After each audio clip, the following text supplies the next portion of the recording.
Bismillahirrahmanirrahim. Assalamualaikum warahmatullahi wabarakatuh. Perkenalkan, nama saya Dinita Sari Widya. Saya dari Prodi S1 Ilmu Keperawatan semester 3 kelas A kelompok A5. Di sini saya akan menjelaskan mengenai pemberian obat melalui rektum atau rektal. Tujuan untuk pemberian obat melalui rektum atau rektal adalah supaya obat lebih mudah diserap oleh pembuluh darah. Nah, lalu obat yang bisa digunakan untuk yang bisa diberikan melalui rektal yaitu obat suppositoria atau obat yang mengandung lemak. Dengan kontraindikasi, pasien yang memiliki luka atau bekas pembedahan pada daerah rektum. Nah, lalu pada pemberian obat melalui rektum atau rektal ada 4 tahap. Tahap yang pertama adalah tahap persiapan, lalu yang kedua adalah tahap orientasi, yang ketiga adalah tahap kerja, dan yang keempat adalah tahap terminasi, dan yang terakhir itu adalah dokumentasi. Yang pertama adalah tahap persiapan. Jadi pada tahap persiapan ini seluruh persiapan perawat berupa ruang, alat, penggunaan APD, cuci tangan, dan semuanya sudah tersedia, sudah siap seperti itu. Untuk persiapan alatnya, alat yang pertama itu adalah gunting, lalu ada obat suppositoria, lalu yang ketiga itu ada akubides, yang keempat itu inset, lalu kapas, atau bisa juga kapasnya diganti dengan kasa.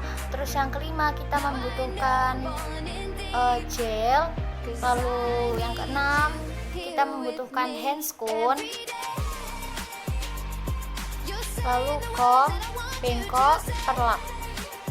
Lanjut ke berikutnya, tahap orientasi. Jadi pada tahap orientasi itu kita mengajukan pertanyaan kepada pasien berupa nama, pengenalan diri terlebih dahulu terhadap pasien.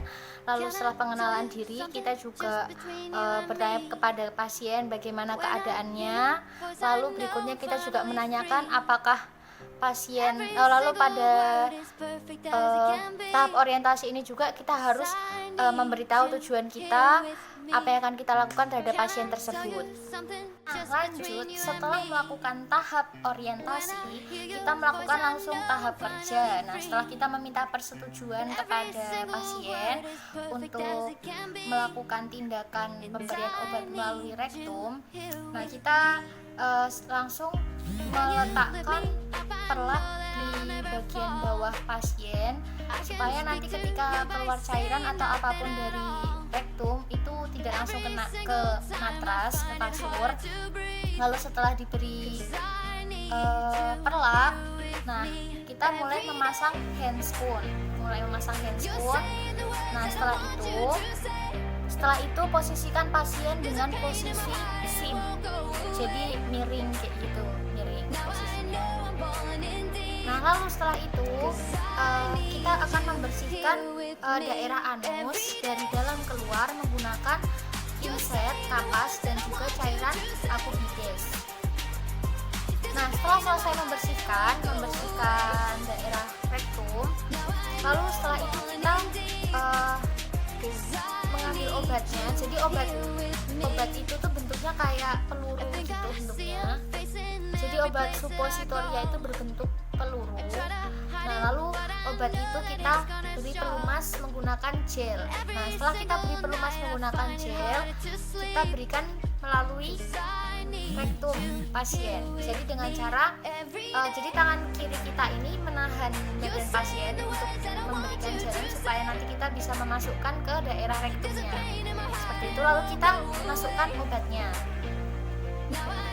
Nah, sambil menunggu obat itu diserap oleh pembuluh darah di sekitar rektum, nah kita menginstruksikan pasien untuk tetap pada posisi sit. Nah, setelah itu kita sembari merapikan peralatan yang tadi kita gunakan. Nah, setelah itu baru kita melakukan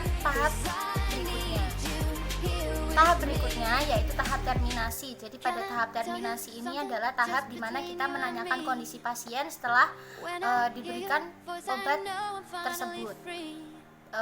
Lalu kita berikan juga untuk kontrak pengobatan untuk kedepannya, kita jelaskan mengenai obat tersebut. Lalu setelah itu kita mengucapkan salam untuk kembali ke ruang perawat. Nah, setelah itu jangan lupa untuk cuci tangan setelah melakukan tindakan tersebut. Jangan lupa cuci tangan. Lalu setelah selesai kita melakukan pendokumentasian terhadap pasien tersebut. Nah, cukup sekian penjelasan dari saya mengenai pemberian obat melalui rektum. Kurang lebihnya saya mohon maaf. Terima kasih. Wassalamualaikum warahmatullahi wabarakatuh.